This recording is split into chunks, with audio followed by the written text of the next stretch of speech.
Caleb's world had been reduced to the hard, clean lines of his cabin and the disciplined grid of his days. Each morning, the sun cleared the jagged peaks of the San Juan Mountains and sliced through his window at precisely 0600 hours, a silent reveille he no longer needed.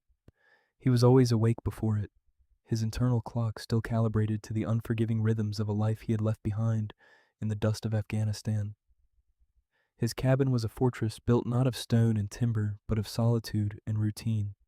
The floorboards were swept clean, the single metal fork and spoon aligned perfectly beside his plate, the bed made with corners so sharp they could have cut glass. It was a barracks for one, a self-imposed prison where the warden and the inmate were the same haunted man.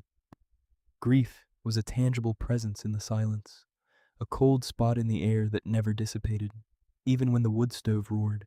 It lived in the empty rocking chair by the hearth, the one Sarah had loved, its gentle sway now a ghostly, accusing motion in his memory.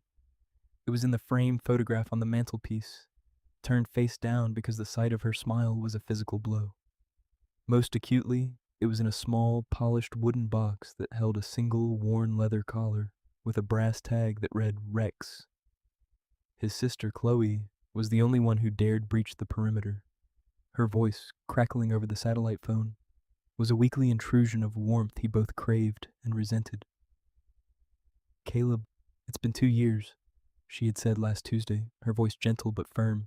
"You can't just disappear." He had watched a lone hawk circle in the vast, indifferent blue sky, his knuckles white on the receiver. "I'm not disappeared," he had clipped back, the words tasting like rust. "I'm here." The unspoken addendum hung between them. "Leave me here." He had ended the call as he always did, with a promise to check in next week. A promise that felt like a concession, a crack in his armor. He reinforced it by field stripping and cleaning his rifle, the familiar mechanical process a calming liturgy. Each click of metal on metal was a prayer for numbness. He was a soldier without a war, a protector with nothing left to protect. His mission now was stillness. It was a mission he was failing because inside the fortress, the ghost of his wife and the ghost of his dog were a constant, silent insurgency. The first sign of the new war came on the wind. It was a low, mournful howl that had nothing to do with the coming blizzard the weather service had promised. The sky had turned the color of a fresh bruise, and the pines swayed and hissed like nervous conspirators. Caleb was on the porch, splitting wood with methodical, punishing force, each swing of the axe a blow against the memories that ambushed him in the quiet moments. He felt the storm in his bones, a familiar pressure drop that signaled a change in the world. He was securing the last of the tarps over his woodpile when he saw it, a shape, a flicker of movement by the edge of the woods. A coyote, he assumed, or perhaps a deer seeking shelter. He paid it little mind. The wilderness was governed by its own harsh logic, and he was no longer an arbiter of its fates. He finished his work, the cold biting at the tips of his fingers, and turned to go inside. But the shape was no longer at the tree line. It was on his porch, huddled against the rough-hewn wall, trying to make itself small against the rising wind, was a German shepherd. Her coat was matted with ice and burrs, her ribs a stark set of ridges beneath her hide. But it was her belly that stopped him cold. It was swollen, heavy with life. She shivered, not just from the cold, but from a deep, resonant exhaustion that he recognized. It was the look of a soldier after a battle that had taken everything. He felt a surge of irritation, a primal rejection of this complication. This was his sanctuary, his place of sterile order. There was no room for the messiness of life, especially life on the brink. "Go on, get out of here," he said, his voice a low growl meant to intimidate. He took a step toward her, his boots thudding on the wood. The dog didn't snarl. She didn't even stand. She simply lifted her head, and her eyes met his. In their amber depths, he saw no fear, no aggression. He saw a profound, desperate plea, a silent negotiation for mercy. It was an appeal to an authority she hoped he possessed. And in that moment, she was not just a dog. She was the echo of another loyal gaze, the ghost of a partner who had looked at him with that same unwavering trust in the middle of a firefight, moments before a blast had stolen him away. Rex. The name was a shard of glass in his throat. This dog's eyes held the same nobility, the same solemn understanding of the stakes.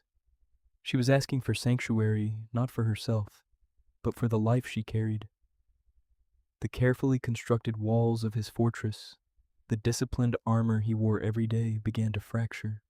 The wind tore at the cabin, shrieking like a banshee, and Caleb knew he could not leave her out there. The mission had just changed. With a sigh that felt like it was dredged up from the deepest part of his soul, he opened the door wider. "All right," he breathed, the word a plume of white in the frigid air. "Get in." The dog seemed to understand. She rose slowly, painfully, her legs trembling under the strain. She limped past him over the threshold, her claws clicking softly on the clean-swept floor, and immediately collapsed onto the small rag rug by the door, a dark, wet puddle of exhaustion. Caleb closed the door, shutting out the storm's fury. The silence inside was different now. It was no longer empty. It was charged with a presence, a vulnerability that demanded something from him. He stood there for a long moment, a statue of indecision. His sterile, controlled environment had been breached. Mud and melting snow were already pooling around her. It was a violation of the first rule of his new life.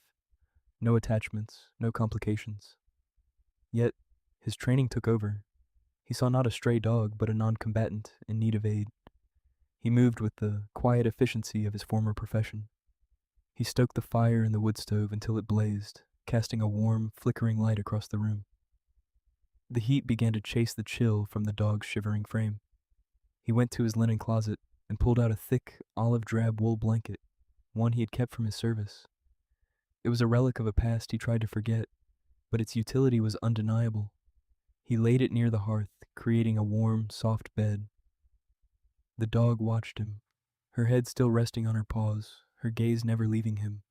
He saw the caution in her eyes, the question. He knelt, not too close, and spoke in a low, calm voice, the same tone he had used to soothe Rex during the thunder of mortar fire. "It's okay. You're safe now." She seemed to accept this, letting out a long, shuddering sigh. He fetched a bowl and filled it with water, pushing it gently toward her. She lapped at it weakly, then lay her head back down. He needed to dry her, to get the ice out of her fur. He looked around his Spartan living space for something suitable. His eyes landed on the rocking chair. Draped over its back was a soft cashmere scarf, the color of a winter sky. Sarah's scarf. He hadn't touched it in 2 years. The scent of her, faint as a whisper, still clung to it. His hand hesitated. To use it on a stray dog felt like a kind of sacrilege, a betrayal of the shrine of his grief. But the dog let out a low whimper, and the choice was made. The living had needs, the dead did not. He took the scarf, the fabric impossibly soft in his calloused hands, and gently began to blot the icy water from her coat. As he worked, the scent of lavender and Sarah filled the small space, and for the first time in a long time, the memory brought not just pain, but a strange, aching tenderness. The blizzard raged outside, a white fury that erased the world. Inside the small cabin, another storm was breaking. The dog grew restless, panting heavily, her eyes wide with a mixture of pain and instinct. Caleb recognized the signs. The time was now. He was a soldier, not a veterinarian, but he had seen life come into the world in dusty villages and remote outposts. He knew the basics: warmth, quiet, and clean hands. He boiled water on the stove and laid out his cleanest towels. The dog, as if sensing his calm resolve, trusted him. She allowed him to be near, to murmur words of encouragement as her body was racked with contractions. The first puppy slid into the world, small and slick and silent. For a terrifying moment, Caleb thought it was stillborn. He cleared its airway with a practiced finger and rubbed it vigorously with a warm towel. A tiny squeak, then a lusty cry, filled the cabin. The sound of new life in a place that had been a tomb for so long was a shock to the system. A second puppy followed soon after. He cleaned them both, his large scarred hands, surprisingly gentle, and placed them near their mother's belly. She began to lick them clean, her instincts overriding her exhaustion, her eyes soft with a fierce, primal love. Caleb sat back on his heels, the adrenaline ebbing away, leaving him feeling hollowed out and strangely peaceful. The storm outside howled its rage, but inside, by the flickering firelight, there was the soft sound of a mother's tongue and the faint whimpers of her newborns. He looked at the scene before him, the noble mother, the two helpless pups, the soft scarf of his late wife now a part of this new, unexpected story. He had let the world in, and it had brought not chaos, but a fragile, demanding miracle. His self-imposed mission of stillness was over. A new one had just begun. The days that followed were a blur of beautiful, messy chaos. Caleb's rigid schedule shattered. His mornings were no longer governed by the sun, but by the tiny, demanding squeaks from the whelping box he had fashioned from an old crate and the wool blanket. The pristine cabin floor was soon decorated with the evidence of life: spilled water, scattered bits of food, and the inevitable puppy accidents he cleaned, with a weary resignation that bordered on affection. He named the mother Hope, because that's what she had brought into his silent world. The puppies quickly developed distinct personalities. The male was a bold, clumsy explorer with an appetite that defied his small size. Caleb called him Tank. The female was smaller, more cautious, with soulful eyes that seemed to watch everything. He named her Willow. Hope was a devoted mother, but the ordeal had taken its toll. She was thin, and her milk was not as rich as it should be. Caleb knew he needed better supplies. The blizzard had passed, leaving the world buried under a thick blanket of pristine, silent snow. The road to town would be treacherous, but it had to be done. He made sure Hope and the puppies were warm and secure, their box nestled close to the stove, and headed out in his old pickup truck. The town of Havenwood was little more than a wide spot in the road, a collection of weathered buildings huddled together for warmth against the vast mountain landscape. Its heart was the general store, run by Eleanor Vance, a woman whose kindness was as legendary as her homemade jams. Eleanor was a small, wiry woman in her 70s, with a cloud of silver hair and eyes that saw more than most. She watched Caleb enter, his usual guarded demeanor softened by a new, unfamiliar weariness. He moved through the aisles with purpose, grabbing puppy formula, high-protein dog food, and soft blankets. "Looks like you've got a full house," Eleanor said, her voice warm and raspy. Caleb grunted in response, not wanting to engage. But Eleanor was not easily deterred. "Heard the storm brought a visitor to your porch." News traveled fast in a town this small. He finally met her gaze. Something like that. Eleanor smiled, a knowing, gentle expression. "My son, David, he was in the service. He always said the hardest part wasn't the fighting, but the quiet that came after. Said you had to find a new mission, or the quiet would eat you alive." She rang up his items, adding a large jar of her beef stew to the bag. "This is for you, not the dogs. A man can't run on coffee and ghosts." Caleb was taken aback by her directness, by the way she saw right through his defenses. He mumbled a thank you, paid for his goods, and left, feeling strangely exposed, and yet seen. His next stop was the town's veterinary clinic. Dr. Anna Reed was in her late 30s, with a calm, practical demeanor that Caleb immediately appreciated. She had kind, intelligent eyes and a no-nonsense efficiency that reminded him of the best medics he had ever worked with. He brought the puppies in a small carrier, leaving Hope reluctantly in the truck. Anna examined them with gentle, expert hands. Tank received a clean bill of health, a wriggling bundle of robust energy. But when she checked Willow, her brow furrowed. The small puppy was lethargic, her breathing shallow. "She's got a bit of a respiratory infection," Anna said, her voice serious. "It's common in newborns, but it can turn dangerous fast. She'll need antibiotics and careful monitoring." A cold dread, sharp and familiar, pierced Caleb's carefully managed calm. It was the fear of losing someone under his protection, a feeling he had sworn he would never experience again. "What do I need to do?" he asked, his voice tight. Anna gave him medication and detailed instructions, writing everything down on a notepad. "Keep her warm. Make sure she's nursing. You may need to supplement with formula. Call me anytime, day or night, if she gets worse." She looked at him then, her professional gaze softening with empathy. "You're doing a good thing, bringing them in. They're lucky you found them. He just nodded, unable to articulate the complex storm of emotions inside him. These creatures were not lucky to have found him. He was the one who had been found. The following nights were a vigil. Caleb moved the whelping box into his bedroom, setting it beside his bed. He set his alarm for every 2 hours, just as he had on watch duty overseas. Each time it buzzed, he would wake instantly, his senses on high alert. He would check on Willow, gently dabbing her nose, making sure her airways were clear, and using a small syringe to give her the antibiotic or a few drops of formula. He would sit by the box in the deep, silent hours of the night, watching the tiny pup's chest rise and fall. In those quiet moments, the armor cracked wide open. This small, fragile life depended on him completely. Her fight for breath became his fight. He whispered to her, telling her stories he hadn't told anyone, about a brave dog named Rex, and a woman with a smile like the sunrise. He was guarding this flicker of life with a ferocity he thought had been buried with his past. On the third night, as a pale dawn crept over the mountains, he woke before his alarm. Willow was stirring, not with a weak whimper, but with a new energy. She was nudging her brother, trying to instigate a clumsy wrestling match. Her breathing was even, her eyes bright and clear. The fever had broken. A wave of relief so profound it made him dizzy washed over Caleb.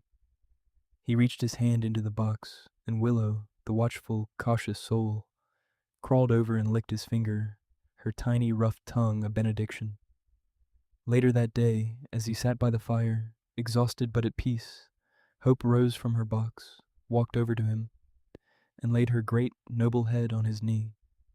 Tank, ever the foolhardy hero, tumbled out of the box and climbed clumsily into his lap, promptly falling asleep. With a puppy in his lap, a mother's head on his knee, and the knowledge that the smallest of his charges was safe, Caleb felt the internal winter that had frozen his heart, for 2 years finally, blessedly, begin to thaw. The fragile peace of their new routine was shattered by the arrival of a county-issued Ford Ranger. It crunched up his long, unplowed driveway and stopped, its official seal on the door a stark emblem of the outside world he had so fiercely tried to keep at bay. A man in a crisp uniform stepped out. He was tall and broad, with a face that seemed set in a permanent expression of bureaucratic certainty. His name tag read, Henderson Animal Control. Caleb's internal threat assessment went to high alert. This was not a friendly visit. He met the man on the porch, positioning himself squarely in front of the door, a human barrier. Hope, sensing his tension, let out a low, rumbling growl from inside. "Mr. Thorne?" Henderson asked, not bothering with pleasantries. He held a clipboard like a weapon. "I'm Officer Henderson. We received a report you're harboring an unregistered stray in her litter." The word harboring sounded like an accusation, like he was a criminal. "She came to my porch in the storm," Caleb stated, his voice flat and cold, a wall of ice. "I took her in." Henderson made a note on his clipboard. "Appreciate that. But by county ordinance, any stray animal must be surrendered to the county shelter for a mandatory holding period. We check for microchips, post notices. If no owner comes forward, they're evaluated and put up for adoption." Every word was a hammer blow against the small, warm world Caleb had built. The thought of Hope, brave and noble Hope, locked in a concrete kennel, terrified and alone, was unbearable. The idea of Tank and Willow being separated, sent off to unknown fates, was even worse. A cold, protective fury, an emotion he hadn't felt with such clarity since his last tour, surged through him. "They're not strays," he said, the words coming out low and dangerous. "They're mine." Henderson looked up from his clipboard, his expression unmoved by Caleb's intensity. "Do you have proof of ownership? Vet records? Registration?" Caleb had nothing. They had appeared out of a storm, a gift of the wilderness. "They're my responsibility," he repeated, his jaw tight. It was the highest honor he could bestow, the most profound commitment he knew how to make. Henderson sighed, a sound of practiced impatience. "Look, I get it. You did a good thing. But the law is the law. It's for the animal's own welfare. The shelter has proper medical facilities, a standardized adoption process. He gestured vaguely toward the cabin. This isn't a suitable environment for raising puppies according to protocol. The officer's words dripped with a detached, impersonal logic that completely missed the heart of the matter. He saw a protocol violation. Caleb saw his family. They stay here, Caleb said. It wasn't a request. It was a statement of fact from which he would not be moved. For the first time, a flicker of annoyance crossed Henderson's face. That's not your call to make. I'll give you 1 week, 7 days, get them weaned, and then I'm coming back to transport them to the shelter. It's for the best. He turned and walked back to his truck, leaving Caleb standing on the porch, the ultimatum hanging in the cold mountain air like a death sentence. The quiet had been his enemy for 2 years. Now the ticking of a clock had replaced it. He had 1 week to save his family. The 7 days passed in a tense, suspended reality. Caleb felt like he was back in country, waiting for an inevitable enemy assault. Every waking moment was spent with the dogs, memorizing the feel of Tank's clumsy weight in his lap, the soft velvet of Willow's ears, the steady, reassuring presence of Hope at his side. He tried to formulate a plan, a strategy. He called Anna, who offered to write a letter attesting to his fitness as a caregiver, but she admitted it was unlikely to sway a by-the-book officer like Henderson. He even considered packing them all into his truck and disappearing deeper into the mountains, a fugitive with his pack. But he knew that was no life for them. He was trapped. The bureaucratic machine was grinding toward them, and his training, his strength, his will seemed useless against it. On the 6th day, a strange restlessness settled over Hope. She paced the cabin, whining softly, her eyes constantly darting toward the door. Caleb attributed it to her sensing his own anxiety, the tension that radiated from him in palpable waves. That afternoon, while he was outside reinforcing a section of fence Henderson's visit had made him paranoid about, a loud crack echoed through the forest. An old, ice-heavy pine branch, weakened by the last storm, finally gave way and crashed to the ground near the cabin. The sound was like a rifle shot. Inside, Hope panicked. The primal instinct to flee with her young from a perceived threat overwhelmed the fragile sense of safety she had found. Nudging and pushing her pups, she found a small gap Caleb had overlooked in the fencing at the back of the property and squeezed through, disappearing into the dense, snow-laden woods. When Caleb came back inside and found the whelping box empty, a pure, cold terror seized him. It was a visceral, suffocating panic he hadn't felt since he'd heard the explosion that had taken Rex. He burst out of the cabin, shouting their names, his voice raw against the profound silence of the woods. He found their tracks in the snow easily enough, leading away from the cabin and up toward the more treacherous high country terrain. As he began to follow, the sky, which had been a clear, cold blue, began to curdle. Dark clouds boiled over the peaks, and the wind picked up, carrying the sharp, biting promise of another squall. He didn't hesitate. He plunged into the wilderness, his only thought to bring his family home. The tracking was brutal. The snow was deep in places, and the terrain was steep and unforgiving. His old leg injury, a legacy of a hard landing in the Hindu Kush, began to throb, then burn, a white-hot nerve screaming with every upward step. He ignored it, pushing through the pain, his focus narrowed to the 3 sets of tracks in the snow. The wind howled, whipping snow into his face, obscuring his vision. He was fighting the mountain, fighting the weather, fighting the ghosts of his own past failures. This was a rescue mission he would not fail. He finally found them huddled under a rocky overhang near the edge of a steep ravine. Hope was frantic, barking down into the chasm. Tank was shivering beside her, but Willow was gone. Caleb's heart stopped. He crawled to the edge of the ravine, the wind threatening to tear him from his perch. There, on a narrow ledge no more than a foot wide and 20 feet down, was Willow. She must have slipped, her small body a terrified, trembling ball against the rock face. She couldn't get back up, and one wrong move would send her plunging into the gorge below. There was no time to go for help. The squall was turning into a full-blown blizzard. He had to act now. He uncoiled the length of rope he always carried in his pack. Securing it around a sturdy pine, he began his descent, his military climbing skills coming back to him in a rush of muscle memory. The rock face was slick with ice. His injured leg protested with every move, sending waves of agony up his side. He blocked it out. The mission was all that mattered. He reached the ledge, his boots finding a precarious purchase. Willow whimpered, too scared to move. "I've got you," he whispered, his voice steady despite the fire in his leg and the ice in his veins. He gently scooped her up, tucking her inside his jacket, her small, trembling body, a warm spot against his chest. The climb back up was infinitely harder. He was pulling his own weight and hers, his grip strength failing, his leg on the verge of giving out. 10 feet from the top, the chunk of rock his right hand was gripping crumbled away. He swung violently, his full weight slamming onto his injured leg. A cry of pure agony was ripped from his throat as he dangled, his boots scrabbling for a hold on the icy rock. He was going to fall. He was going to fail them all. "Thorn," a voice cut through the wind's roar. Looking up, he saw a figure at the top of the ravine, bracing himself against the gale. It was Henderson. The animal control officer had come back a day early, determined to enforce his deadline. He had followed Caleb's tracks from the cabin. Without a word, Henderson lay flat on the snow-covered ground, grabbed the rope, and began to pull. It was a grueling, desperate struggle.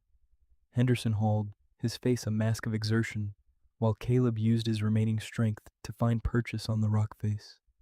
Finally, with one last agonizing heave, he scrambled over the edge and collapsed onto the solid ground, gasping for air, Willow still safe and warm inside his coat. Henderson stared at him, then at the ravine, then at Hope, who was anxiously licking Caleb's face. He saw the raw desperation, the selfless risk, the absolute, unconditional love in the exhausted man's eyes. He saw a soldier who had risked everything for his unit. The clipboard and the county ordinances seemed a universe away. The law was written on paper, but what he had just witnessed was a law written on the heart. Henderson reached down and offered Caleb a hand up. "Let's get your family home," he said. And in his voice, there was no longer the cold tone of bureaucracy, but the warm resonance of respect. Back at the cabin, the world seemed to conspire to heal him. Henderson had radioed ahead, and by the time they limped back, Anna Reed's truck was parked in the driveway. She and Eleanor Vance rushed out, their faces etched with worry. They helped him inside, the cabin a haven of warmth and light against the raging storm. Anna immediately tended to his leg, her touch firm and professional, while Eleanor bustled in the kitchen, filling the air with the rich aroma of the beef stew she had brought from her store.